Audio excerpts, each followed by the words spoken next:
Good evening. This week's Parsha is Parshas Tisa, and since I am making the video on Sunday, the day before Tainus Esther, I want to say to you that the Parsha of last week that was Mashpia on Purim was Parshas Tetzaveh, that Moshe Rabbeinu's name is not mentioned at all.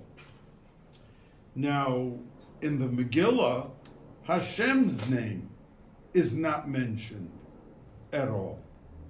And in the Haggadah, that the key goodwill ambassador who did everything that HaKadosh Baruch Hu asked of him to a T, Moshe Rabbeinu, his name is not mentioned in the Haggadah. It's mentioned one place where they're quoting a pasuk, but the pasuk itself does not have, it's not like his name, there's an acknowledgement to it of what it is, because even though he indeed executed, instituted whatever Hashem told him to do, it was purely Hashem, and we don't want to deflect from that. But what I want to say to you about Parshas Tetzaveh, that Moshe Rabbeinu's name is not mentioned, so Tzaddikim said that there is a level even higher than a person, and no matter how great a tzaddik they may be, that is higher than the tzaddik, and that is and his name and being mentioned is the tzaddik and the essence of the tzaddik. And that's why when it says, and they say on the words va'ato tetzaveh as bnei Yisrael, that va'ata, that your essence is more than our mentioning your name throughout this Sedra. So it wasn't that it was a level less that his name was not mentioned, but it was a reference to not a name, but it was to the essence of the tzaddik, which is the greatest aspect. And that's why Hashem, when it says Hamelech, it refers to HaKadosh Baruch Hu, but his name is not there because the essence of HaKadosh Baruch Hu was there. This is, when we talk about Purim, it's the Olam HaKeser, which is the highest of the high. And that's the reason that the 4 mitzvahs of Purim, the Mishloach Manos, Matanos Le'Evyonim, Mishteh, Megillah, all 4 of the mitzvahs begin with a mem, because mem is 40 and it represents the 40 saw of a mikvah. That the process of these mitzvahs, we give some shalach manas, somebody, he's happy to do it, he's in a good mood and he's enjoying, but it doesn't reveal how great the day is. So every mitzvah begins with a mem, because mem is mem saw, 40 saw in a mikvah, and that you should know through the mitzvahs of Purim, we are mitaher and mezachech, just like a mikvah is mitaher and mezachech, that the person could come out crystal pure from the day of Purim if he's medaktek in the inyonim of Purim and the mitzvahs that he does. And that's why the name of Moshe, the Shabbos that's Mashpia on Purim, is usually Tetzaveh. And that is a reflection of the flavor that Moshe Rabbeinu, Va'ata, that your essence, Tetzaveh is Bnei Yisrael, which means that there was the power of Moshe Rabbeinu even higher than just calling him his name, which is not the essence, it's the person and how he's identified. And that's why in the Megillah, Hashem's name is not mentioned, but it's Hamelech, that the essence of HaKadosh Baruch Hu and how great He is, that carries the day completely. Now, Tisa, this Shabbos is also Parshas Parah, which Parshas HaChodesh and Shkolim, everyone agrees, is D'Rabbanan. And everyone agrees that Parshas Zachor is D'Oraisa. Parshas Parah, some say is D'Oraisa and some say it's D'Rabbanan. But there are plenty who say it is a D'Oraisa. So I just want to make the point that everyone who can go to Shul Shabbos, even the women, it would be an Indian. It's not carried out like Parshas Zachor with all the fanfare,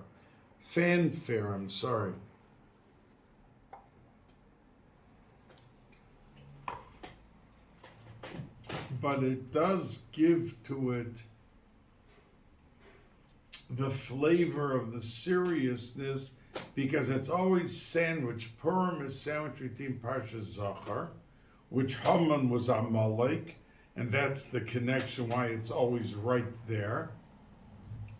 And Parshas Parah, that after Purim and the mitzvahs of Purim, Parah Aduma was mitaher someone.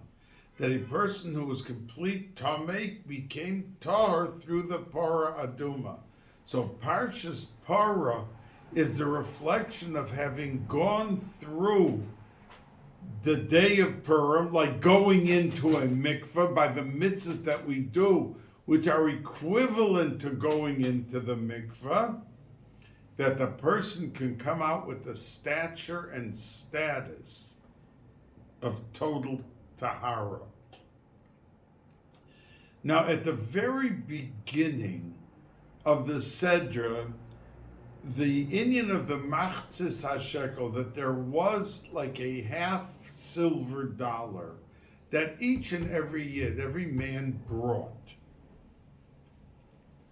And the Pasuk says specifically, Ha'osher lo yarbe, v'hadal lo yamid, that the rich man, if he wanted to give 100 Machzis HaShekel, and he had the money, he's not allowed to add on more. And the poor man cannot give less than the Machzis HaShekel.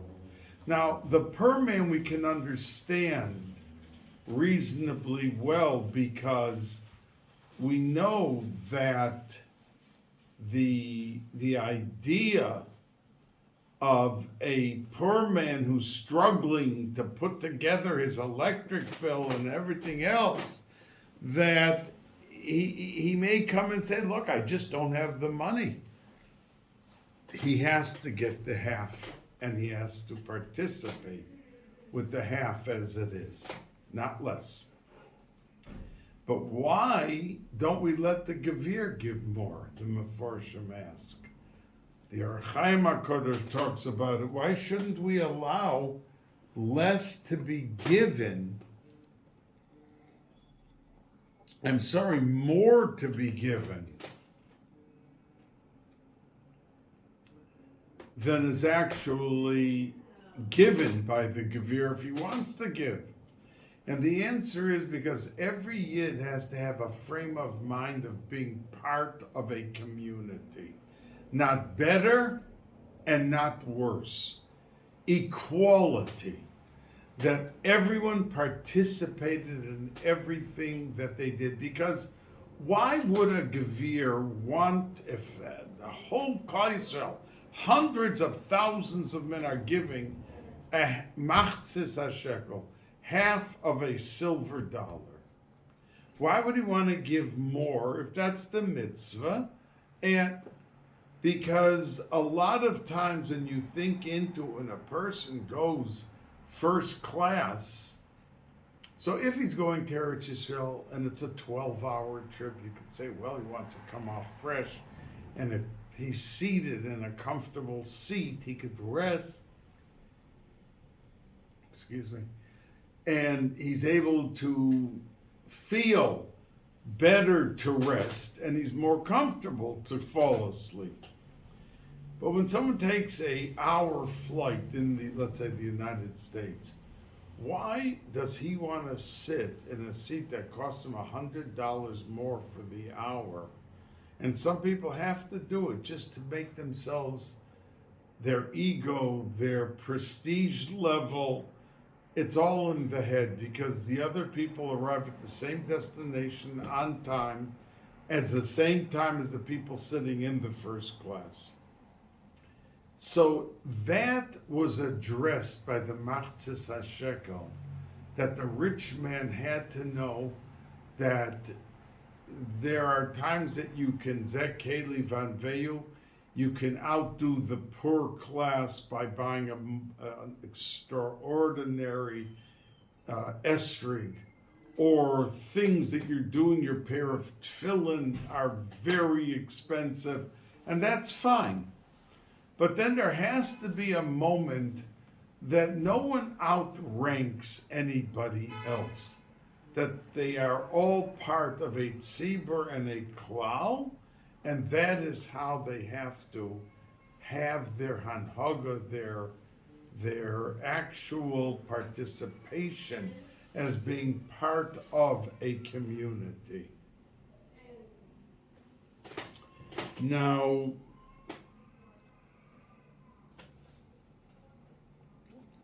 and we realize when we walk into shul, who are the guys who are angry that they didn't get shishi, or they didn't get the aliyah that they want, or this, that.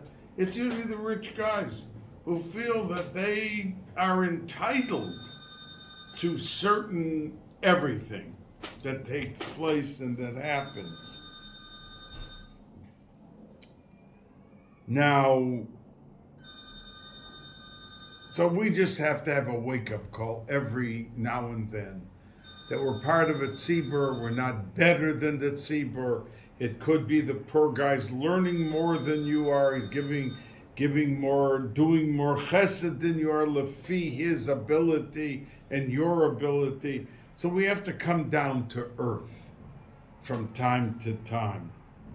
Now, in this week's Sedra, the Sedra begins, and it talks about the Machzis HaShekel, and then it talks about the Ketores a little, and then it dives in to the story of the Egel. We only call the Kohen and the Levi to all those long psukim about the story of the Egel, because the Shevet Levi did not participate. And if a Yisrael whose ancestors could have participated gets the Aliyah, then it's a kitrug against them. The Forsham, the Medrash says that it is a kitrug because you're standing there making a bracha, and we're telling you what terrible activity Klal Yisrael did, and you may have been part of it.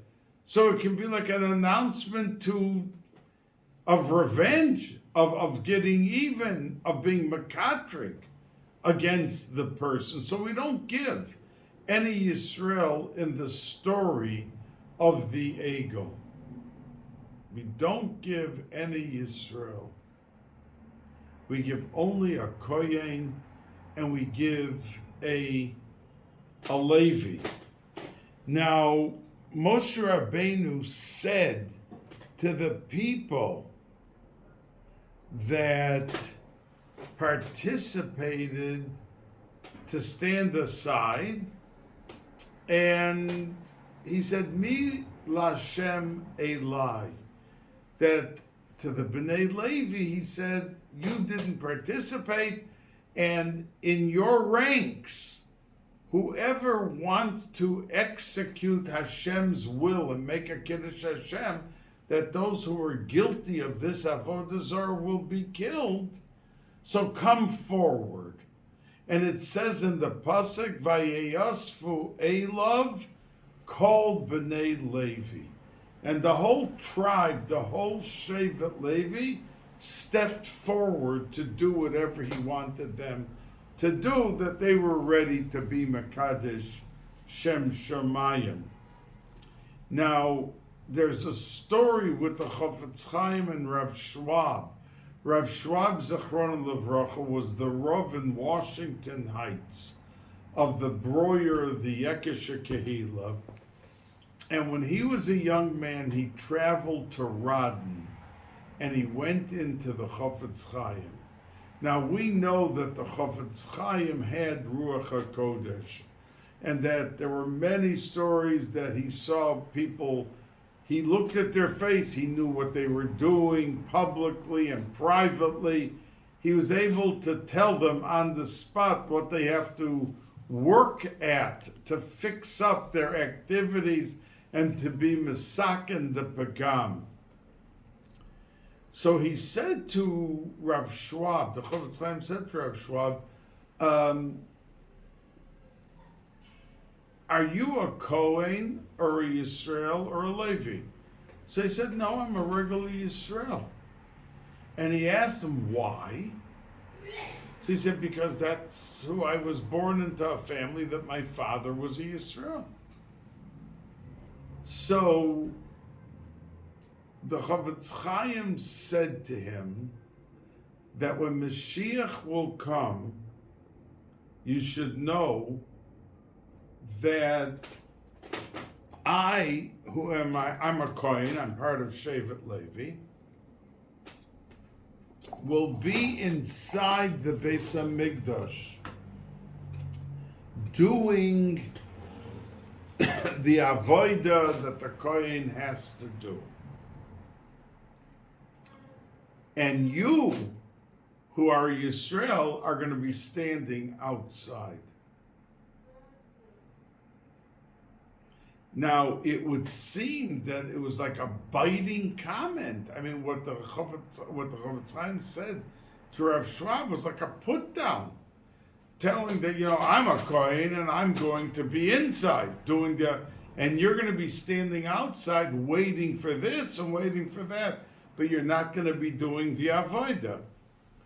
So the Chofetz Chaim said to Rav Schwab, I'm not saying this to make you feel bad, but I am saying it to you because there are going to be times in your life that you're going to become a Rav, and there will be popular positions and there will be unpopular. But you will be convinced that the halacha is against what many in the tzibur want and are hoping for. And remember the Mila Shem Eloi, that they were they heard the clarion call of come and rise to duty, to do, because those who didn't rise remained outside. So you're going to encounter throughout life, and he became a Rav in Baltimore, and there were many issues that came up, that there was criticism and there was tremendous hisnagdus, but he never wavered. And often he would tell over the story of the Chofetz Chaim that he always heard, and it reminded him as if it was happening that day, that the Chofetz Chaim was saying to him, don't be from those that have to stand outside, meaning that you're not responding with strength and with conviction of what should be done and what has to be done, but you're catering to the popular, to the rich, to the multitudes, whatever. So that was that Mila Shem Eloi, he said, was a sound thundering in his mind his whole life, that it remained with him the holy words of the Chofetz Chaim. Now, at the end of the Sedra, it talks about the fact that there is such a mitzvah of Aliyas Haregel. You know that on the Shalosh Regolim, Pesach, Shavuos, and Sukkot, men went up to the Beis HaMikdash, and they were there, and they were seen, and they had to be seen, and had to see what was there. But the pasuk says that although all the men were going up to Yerushalayim, lo yachmod ish es artzacha. That no, you're going to think all the men are leaving. So neighbors, goyim, they're going to come and want the possessions of the person who went up to Yerushalayim. He's not there. They're going to steal the property, this, that. They're going to do that. So the answer is that the pasuk promised that HaKadosh Baruch Hu said, Lo Yachmod, no one's going to desire your possessions. There's going to be a moment that they don't want to touch anything. So the Gemara learns from that, Prat Lamisha en lo arts, eretz, that since it said, Lo Yachmod ish es artzacha, your land. But what happens for someone who doesn't have any land? So the Gemara learns he didn't have to go to Aliyah Saregel. He was potter. He was exempt. So the Kotzker Rebbe said on this Gemara that Lo Yachmod ish es artzacha, the artsiest, the mundane, the physical, the material possession, that if a person prat lamisha en lo arts eretz, that someone who doesn't have it, which means he's not immersed in acquiring the gashmias, enjoying this, enjoy that, that the whole life is to acquire, to get richer and richer. He takes the life that he could have used for so much ruchnias, and he could have developed, that his whole mind is in that and other gashmias things. So a person that she'en lo eretz, that he's not immersed in the artsiest, in the physical and mundane, he didn't need to go to Yerushalayim, because Yerushalayim, the people came there and they were drenched with ruchnias and uplifted with tremendous everything. They came home uplifted and like new people. But somebody who didn't come because he was not immersed in all of this, that his day began with Avodas Hashem and ended with God, he didn't need that boost in Yerushalayim to be able to continue striving and thriving. And that's why he was exempt, said the Kotzker Rebbe.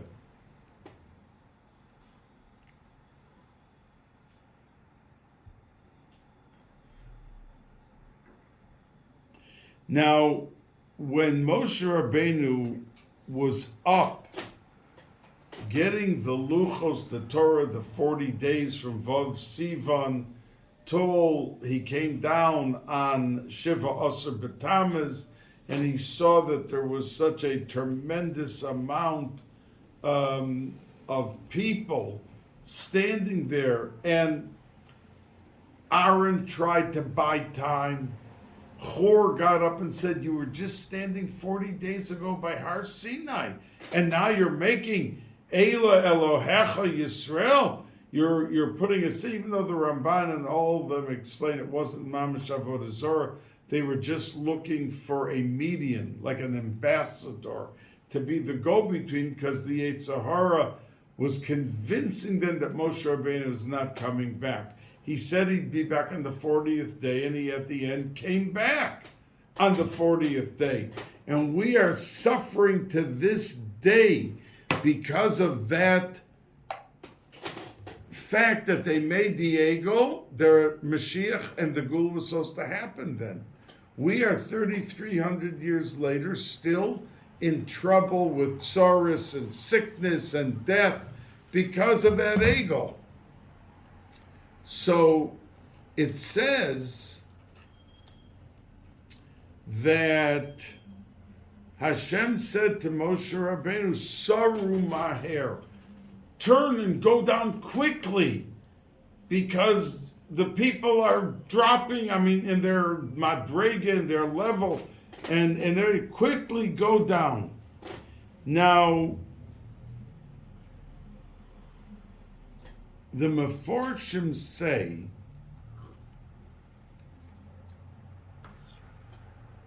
that why was this Mahir? Hurry up. He could have just said, go down to the people and you walk down the mountain. Good. But depression, like the Baal Shem Tov used to say, there is no item that could drag a person down more. Depression's not an Aveira. But when depression sets in, and he's in an ocean of sadness or a valley of regret and deep-seated failure that he's that, something happened in business in his family, and he becomes a victim of terrible depression. So in a second, the realm of despair could set in and destroy the person. So the Meforshim explain this, because when depression comes, the person begins to sink.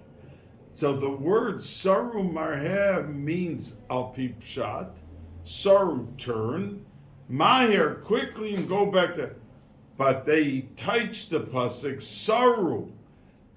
You can turn away from a frame of mind that may be decent and reasonable, mahir, from the quick demand, an immediate do this and do that, that there has to be patience and there has to be a reasonable level of how people respond to given situations, and they can't overwhelm themselves because they're going to end up in big trouble. Lahavdil elef alfei alofim havdalas. There's a group called Hare Krishna. A bunch of Mishagoyim, first class idiots, And where is their greatest success, they always said? In the airports. So somebody asked them, because there's so many people in the airport, so that's the reason, because there's so many people, why don't you go to a football game where there's more people than in the airport? So the answer said it's not because of the number of people, but because there is so much depression. People miss their flights, the plane is delayed, the plane is canceled. There is so much, half the group of people who are in an airport are depressed about something, or they're sitting there, they're running away, they're going on a trip to get away so they're sulking and they're moaning and groaning. And he said that makes them the most susceptible, that we get them into our cult. That's what they said. So we see that the moments, if we don't seize our frame of mind and stop, like a person sees a child, he's driving a car and a child runs out in front. He has no time. He has to put on the brakes and make sure not to kill the child.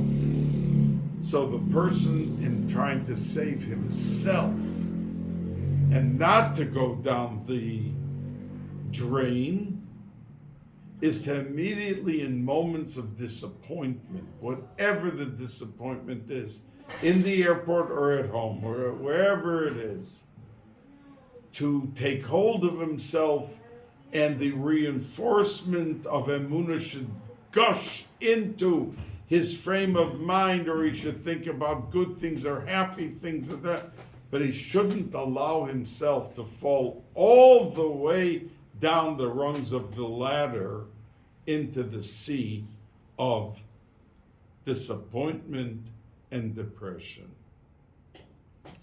Now, Moshe Rabbeinu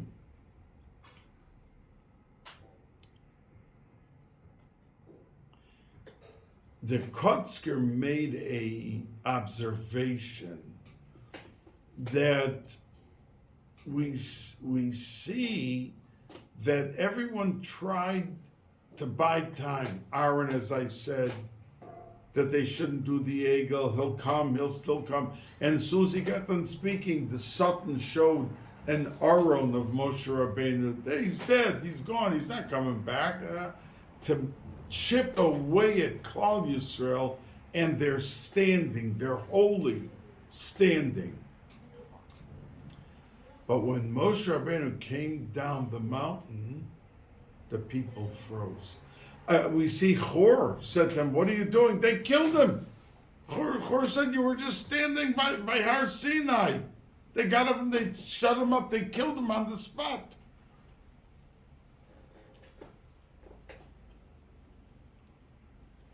And that was the reason, by the way, the Medrash says that Bezalel, who was the general manager or the architect, whatever you want to call him, he was only bar mitzvah, 13 years old, and he did the whole Mishkan. And he was a grandson of Chor. This was a schar that Chor stood up for the emes and for the Shechinah and for our Kodesh Baruch Hu, that his and was killed, and then we needed the Mishkan as part. One of the reasons it's a kapara for the Egel, that the one who actually put the Mishkan together was the grandson of Chor, who didn't stand back and just not get involved. You know, people say, why don't you do the right thing and help this problem? I don't want to get involved. You know, they're always, what are they involved with? The television, 10 hours a day, or who knows where they're going, and whatever else. But to get involved, to help, or to do something, they're running away from. And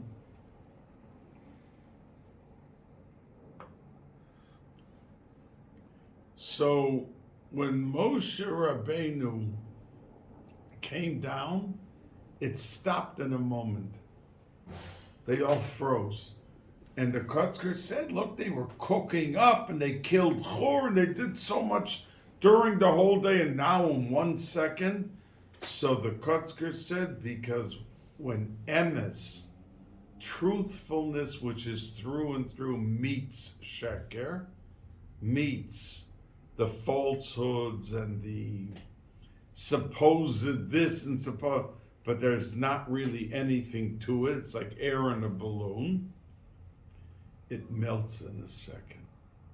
That when emes hits sheker, and that's why so many times throughout the Doros, when the Galochem, the priests, used to challenge, and they had debates like the Ramban and all of them, they used to make the tzaddikim made mincemeat out of these Rishonim. Because when emes, as the Kotzker says, met sheker, it was able to wither it away in a moment, in a second. And they once asked the Kotzker, why is it that the Jews, I mentioned it to you once, have such poverty shuls and struggling, and the churches are so majestic and so big and so royal and so. So he says, because the Yidden serve the emes with sheker, meaning the Yidden believe in Hashem and they believe in the Torah, but they serve with deviation and with this. But the Goyim serve the sheker with emes. They believe it more in a sense. That's what the Kotzker said. So when Moshe Rabbeinu came down and he broke the luchos, the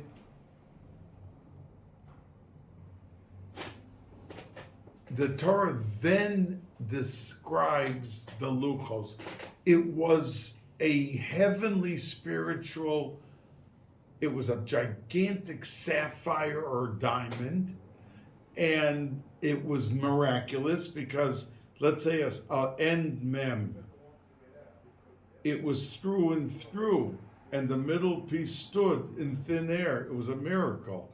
And there were many miracles of Michtav Elokim, who was Hashem with his finger, went and put into this.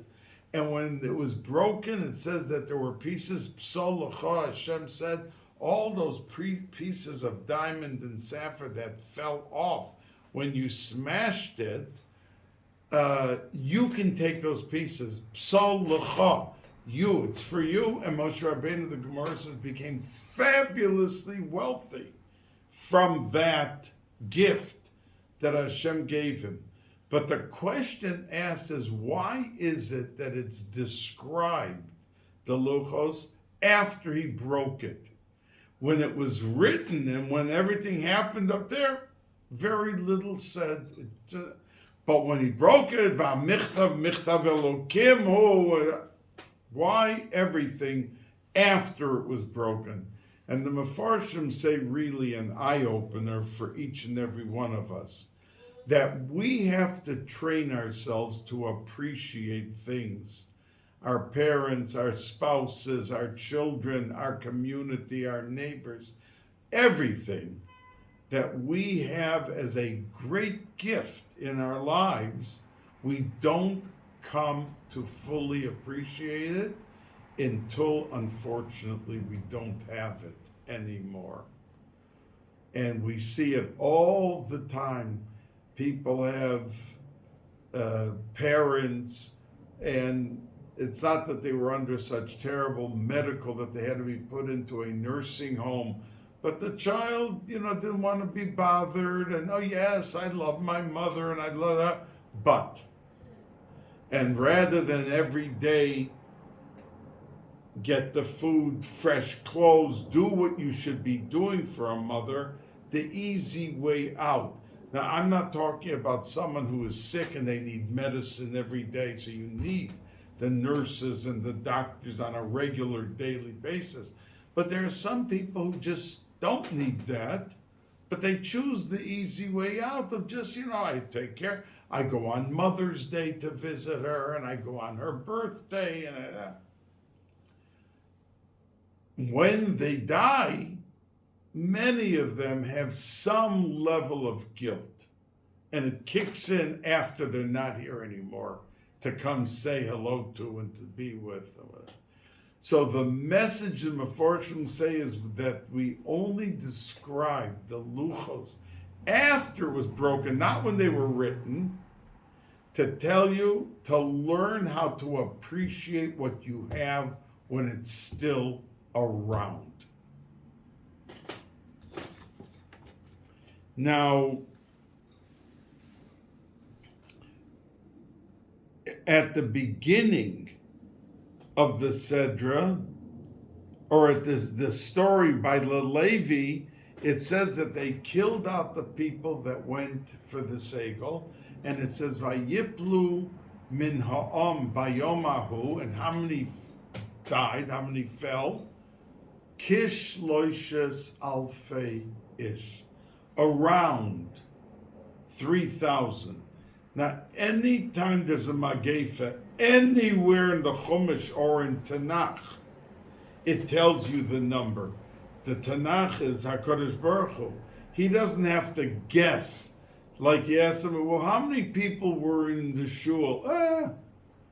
I'd say around 200, because a person is only guessing. But the Torah is not guessing.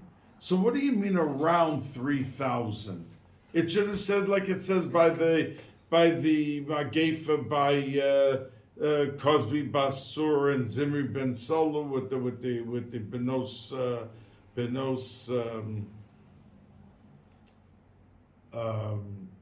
that they had to take revenge before Moshe Rabbeinu died from the people who enticed Klal Yisrael, and in every plague where there were people who died, the exact number is given.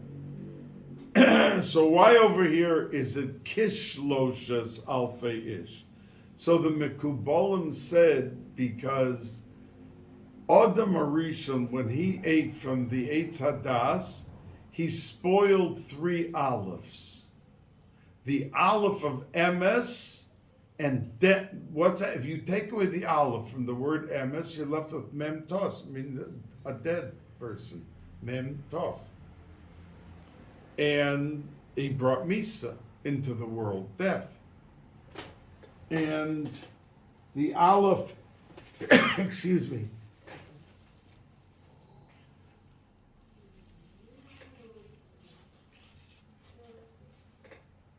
the aleph from emes, the aleph from or was taken away, and it became or, an ayin, kosnos or. It became skin, it became gashmias. And what is the third aleph?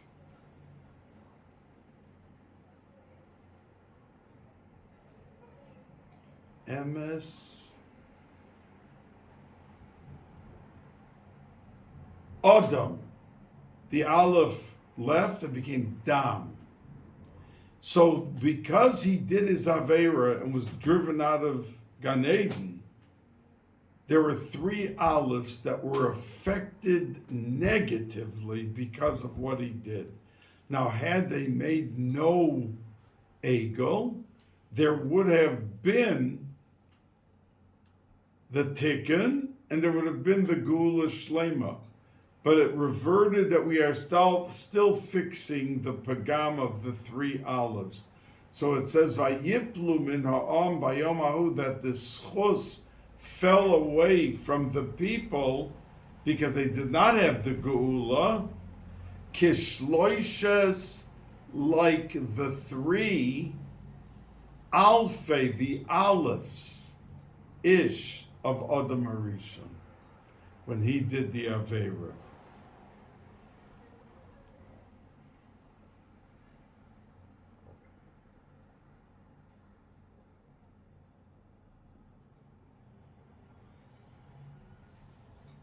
Now it says at the beginning that they had to give the machzis hashekel. The machzis hashekel was something that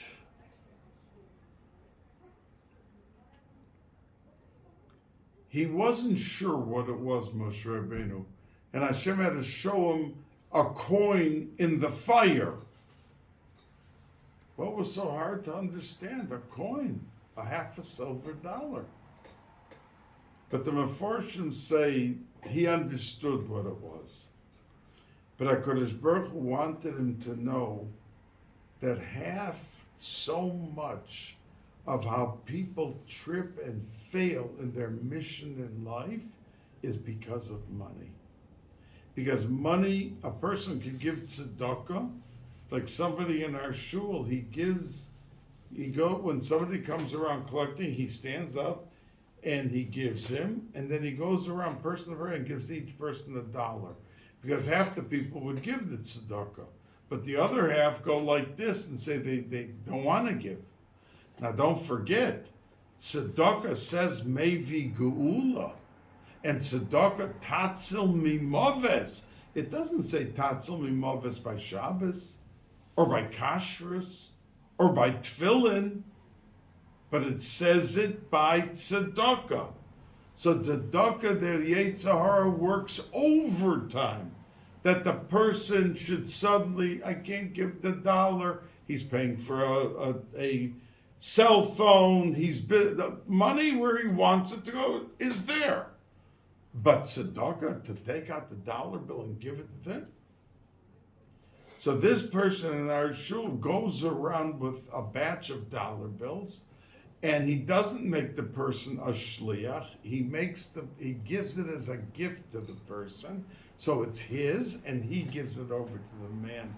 So he sees to it that in a tzibur of 40 people, that 20 or 15 would give anyway.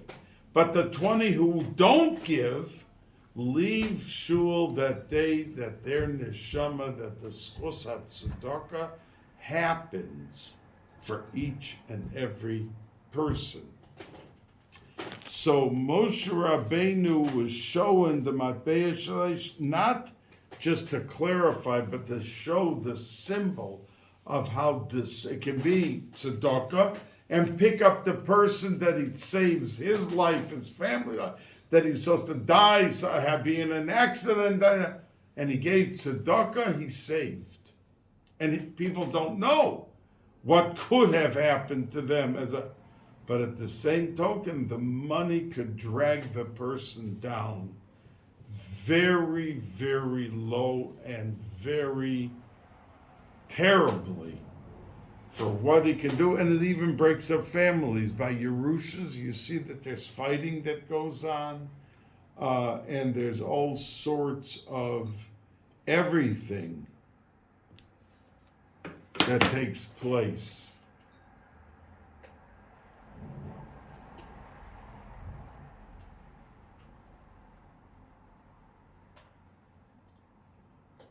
So we have to avail ourselves of opportunities, just like Machzis HaShekel, just like the Tzedakah. And Vinosnu could be read forward or backward because it's the exact same spelling each way. That when someone gives, he's really taking for himself more than even the person he's giving the money to. The schus is unbelievable. How long did I